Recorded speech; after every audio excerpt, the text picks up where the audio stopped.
This is a man with a tremendous ego, with no ideology.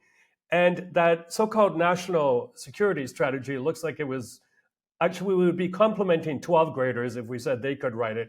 It's just so elementary and ridiculous, but it does, really move the focus of the United States again more to the homeland, more to the Western Hemisphere, and also to Asia Pacific.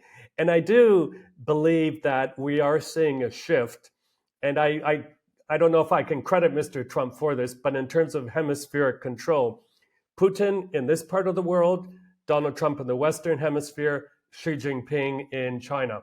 Xi Jinping in Asia Pacific, South China Sea, and so on. Hello and welcome to Frontline with me, Philip Ingram. Now today, on day 1386 of Vladimir Putin's 10-day special military operation or full-scale invasion of Ukraine, we're very privileged to be talking to Michael Bociurkiw.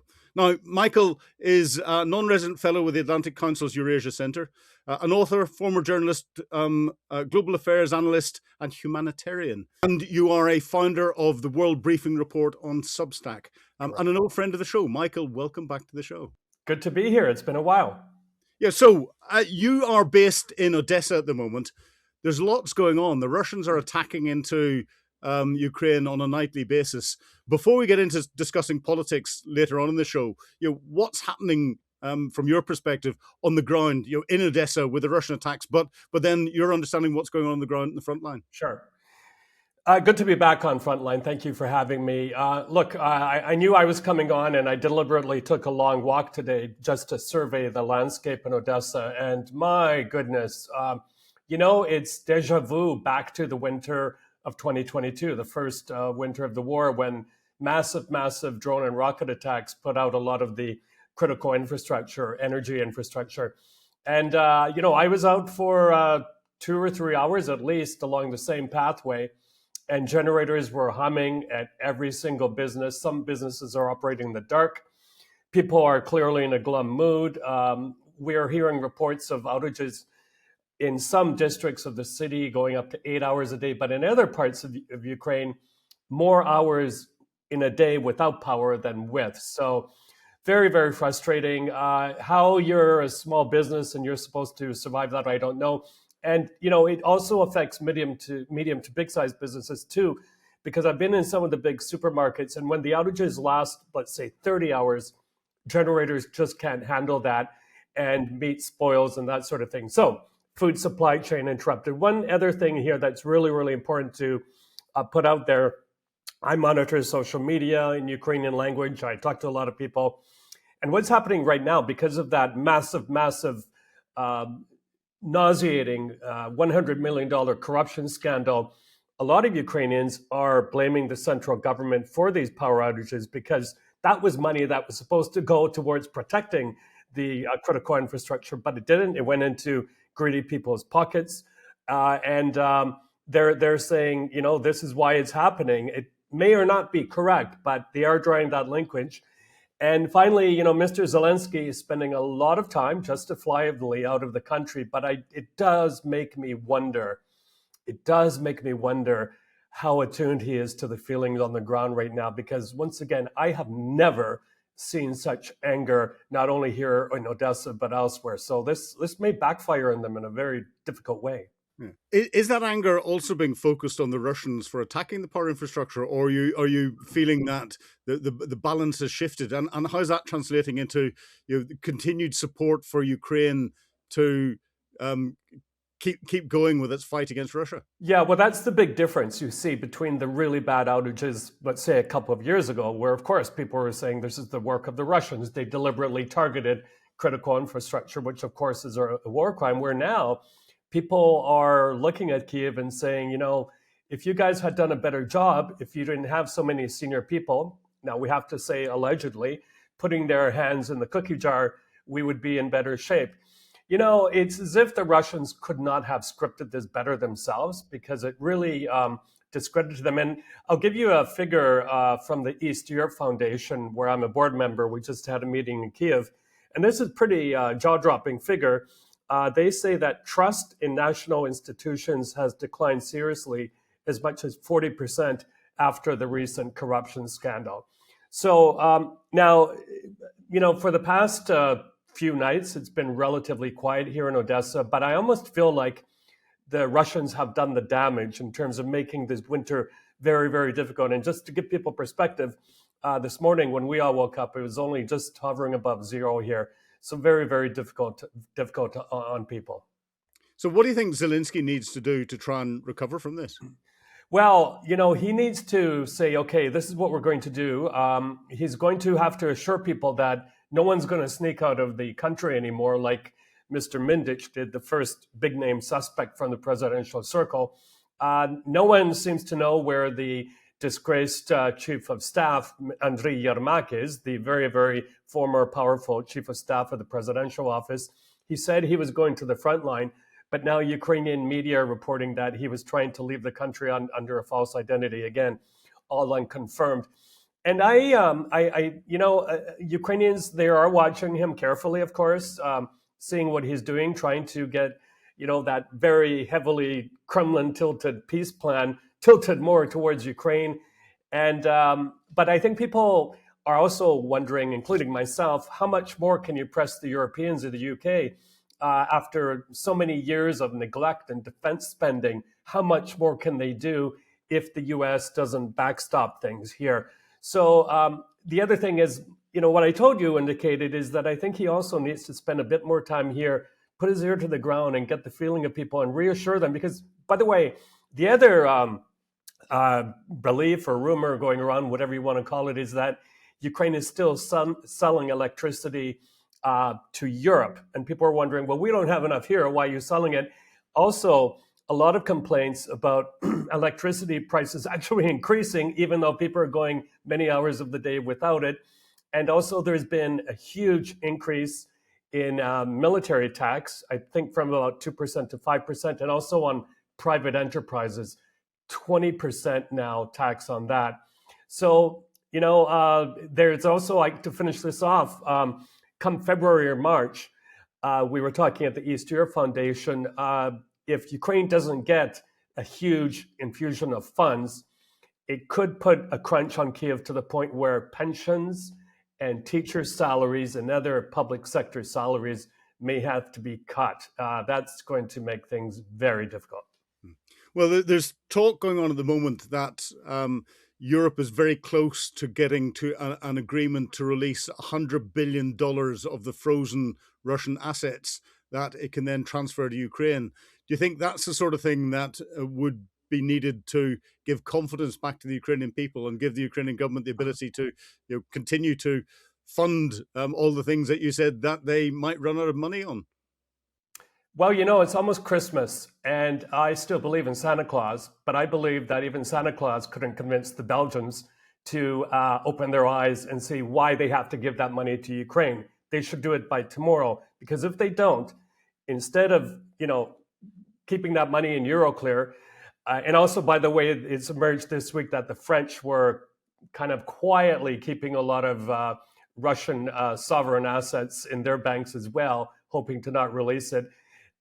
If they don't get that to Ukraine and give Ukraine everything it needs to buy weapons, to do reconstruction for humanitarian aid also, they will be spending money a little bit further down the road in the not too distant future on things like drone defenses around their airports, on things like building bomb shelters at kindergartens and schools.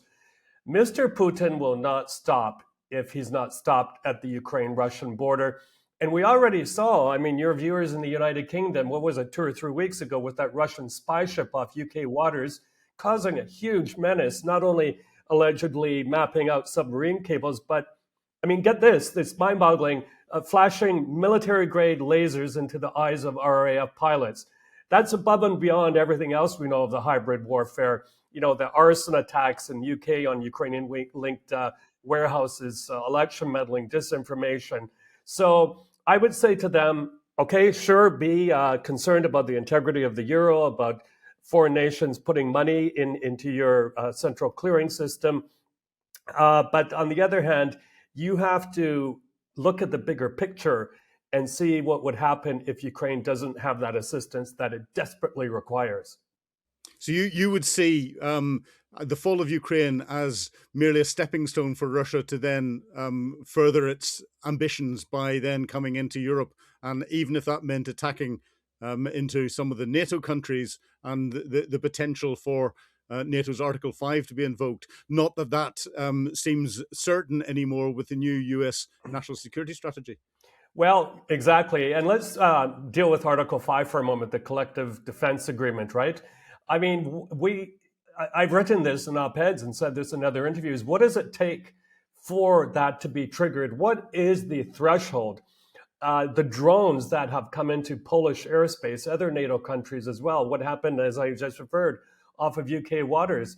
And, the Russians know this, and that's what they do. That's what Mr. Putin does. He prods and prods and prods for soft tissue and knows how far he can get. Now, just go to Poland or talk to the leaders or the people in the Baltic states and ask them, because they really do feel that they're on the front line should Ukraine fall, God forbid. Or also, I'm just about an hour and a bit drive to the Moldovan border. I spend a lot of time in Moldova. We've done interviews on Frontline from there. And I can tell you there's very little defenses there to stop the Russian army should, God forbid, they get to Odessa. And let's remind everybody that Mr. Putin recently said that not only does he want to take over the rest of the Donbass that he doesn't control, which would give him quite an advantage because there's that fortress, so-called fortress belt, giving quite an advantage to push further towards Europe. But it would also, he's also said that, he would like nothing more than for Ukraine to become a landlocked country. So what that means for people where I'm sitting, the southern port city of Odessa, is that they can't really attack by naval forces because Ukraine has disabled them quite badly.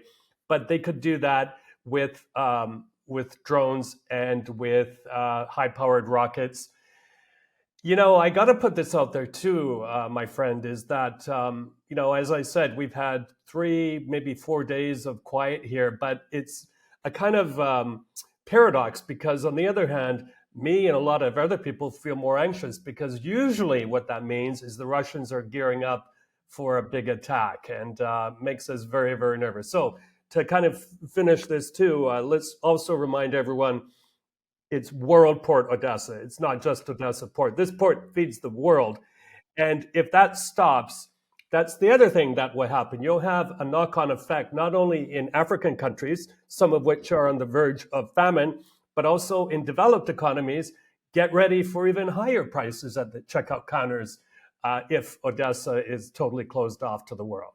Oh, Ukraine supplies over 10% of the world's grain and an equally large percentage of the world's cooking oil and other bits and pieces. So you think if Putin gets what he wants, we'll come into the politics in a second, but if Putin gets what he wanted in that 28-point plan that he gave to Steve Witkoff, and Steve Witkoff seemed to own and then put it out as the American plan, then he would consolidate, and his next salami slice would be that southern edge of the coast to try and then get into Transnistria and destabilize Moldova. Yeah, that's a very viable theory. I can't even bring myself to call it a peace plan.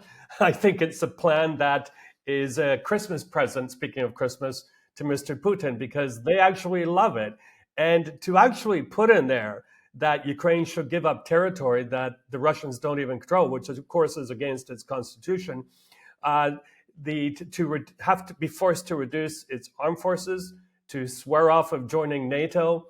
I think further down the list, there are things there about elections and a whole bunch of other things that is totally ridiculous and no Ukrainian president could ever sign on to. Now, it also contravenes international law. You cannot, part of the United Nations Charter is you're not allowed to take land by force, and therefore it can't be handed over. And then it's against a number of other bits of international law to coerce a country into giving land across. And therefore, not only Vladimir Putin trying to do that, but Donald Trump, if he tries to force the Ukrainians to do it, is in contravention of various international protocols. Yeah, and guess what else is in there is that Russia would not have to pay reparations and there would be no war crimes prosecutions. Now, what kind of signal does that last point send out to non-state actors and autocrats around the world if they can do war crimes with impunity And, it absolutely makes me sick when I read about a week ago, I put it in my World Briefing,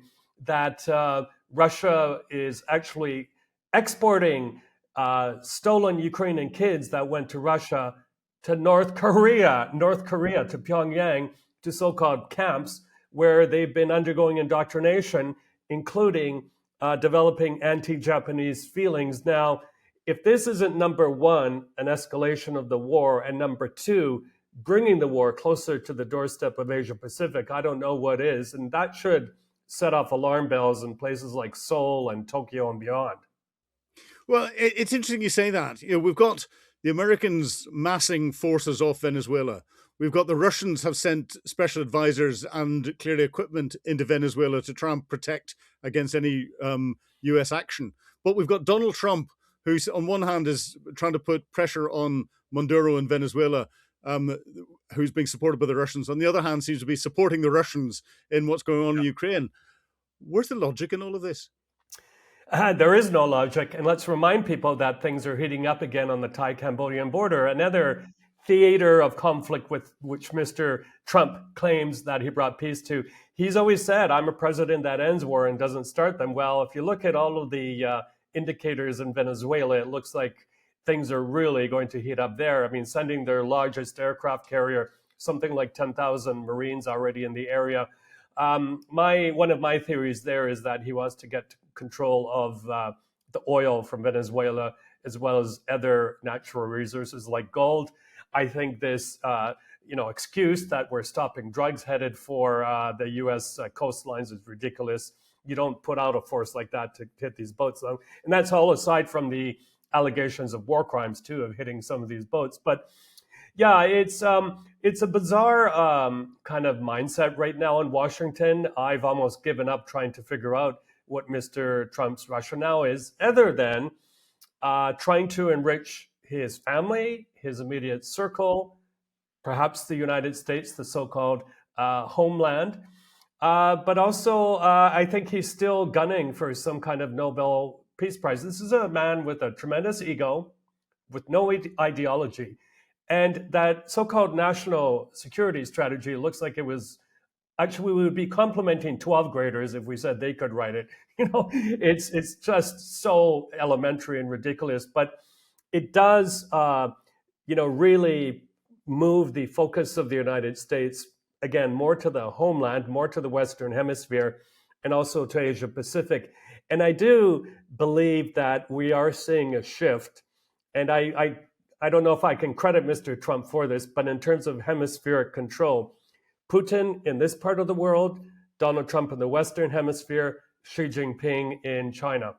Xi Jinping in Asia Pacific, South China Sea, and so on. Yeah, no, I agree with you completely, and I think what he's doing in South America, and we'll not go down this rabbit hole, but is all to do with trying to stymie Chinese expansionism through South and Central America and elsewhere, and we've seen that since he's come in. But getting back to Ukraine and looking at what's going on, you talk about President Zelensky being out of the country an awful lot.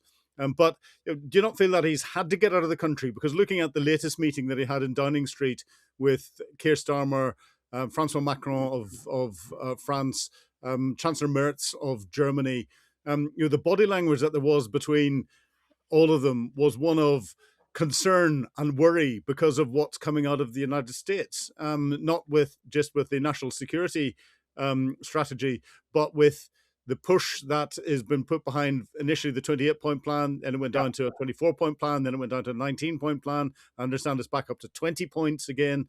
But then as Donald Trump's talking about it, he keeps trying to blame Zelensky for not having read it, for everything that came out in that horrible attack in the Oval Office. He seems to be pushing back on Zelensky again.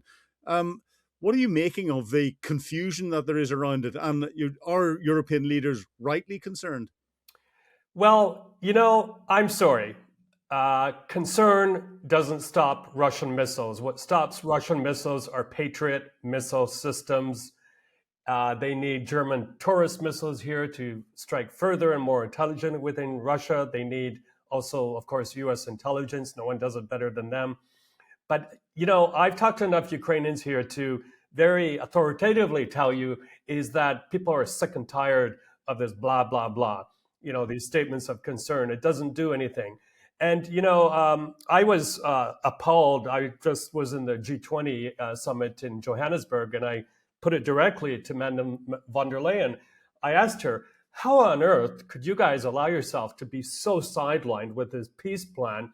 And what are your next steps?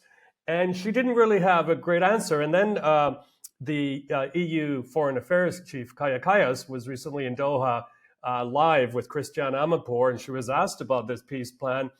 And, either she's dangerously ignorant or she's still in this dead end policy street of trying to butter up Mr. Trump and afraid to offend him by saying this is a ridiculous document that basically hands European and Ukrainian sovereignty over to the Russians. So the other thing, by the way, I just discovered in my visit to Kiev really shocked me. So yes, on the one hand, Mr. Starmer is saying the right things. We have to stand in Ukraine. But guess what? One of his senior diplomats in Kiev told one of my sources that, maybe we should start rebalancing our relationship with Russia. And, that diplomat brought up the corruption scandal, a few other things. So it's kind of like a split screen reality. On the one hand, they're saying the right things, but on the other hand, diplomats on the ground aren't delivering that in terms of support and policy. So yeah, it does make me wonder. Do you think Putin recognizes the fact that Western politicians are driven by the here and now? What's in today's headlines? What the for US in US politics, the midterms that are coming up. Yeah. In UK, it'll be the local elections that come in 2026 and all the rest of it. And therefore, what he's doing is he's deliberately playing things in that short term. But what he's got his eye on is a longer term goal. And he's slowly but surely easing his way to that longer term goal by causing that short term disruption.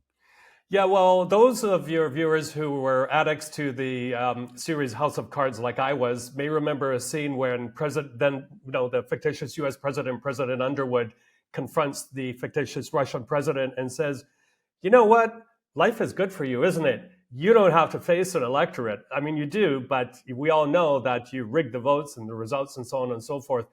And that's still the benefit the Kremlin has, of course. But yes, in fairness to these elected politicians, we have to recognize that the political ground is shifting beneath their very feet. I think, number one, that is the reason why the German chancellor cannot come up with those Taurus missiles, because he doesn't have the political backing.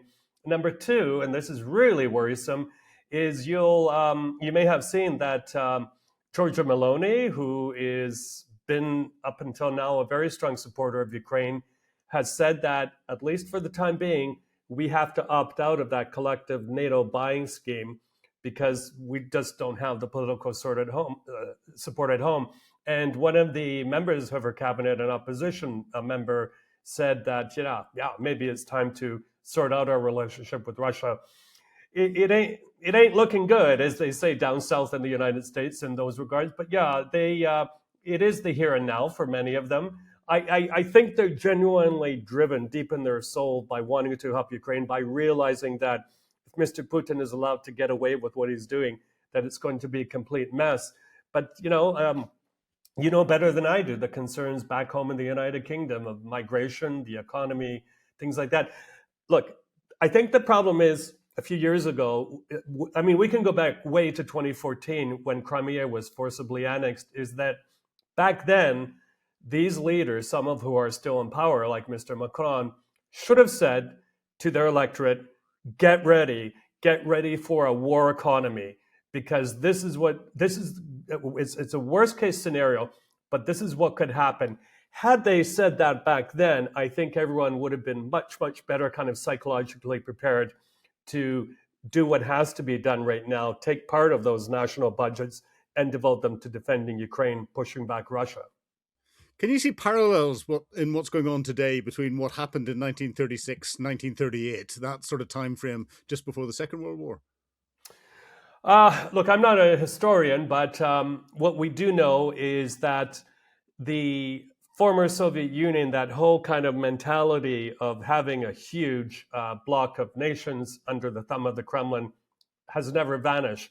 If you listen to Mr. Putin in his speeches, including the one he did a few months before the full-scale invasion, if you listen to Russian media, a lot of these hawks in the Russian press, crazy other politicians in the Kremlin, they all say the same thing.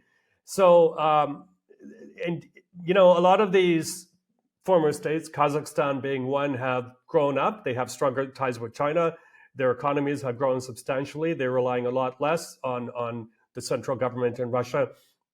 I think because of that kind of drift as well, is that you're seeing the current leaders of the Kremlin looking with a huge appetite towards Ukraine, not only Ukraine, but further towards Europe as well, because they see the vulnerabilities and they see the weakness and they see the shifting political sands. People like Viktor Orban as well.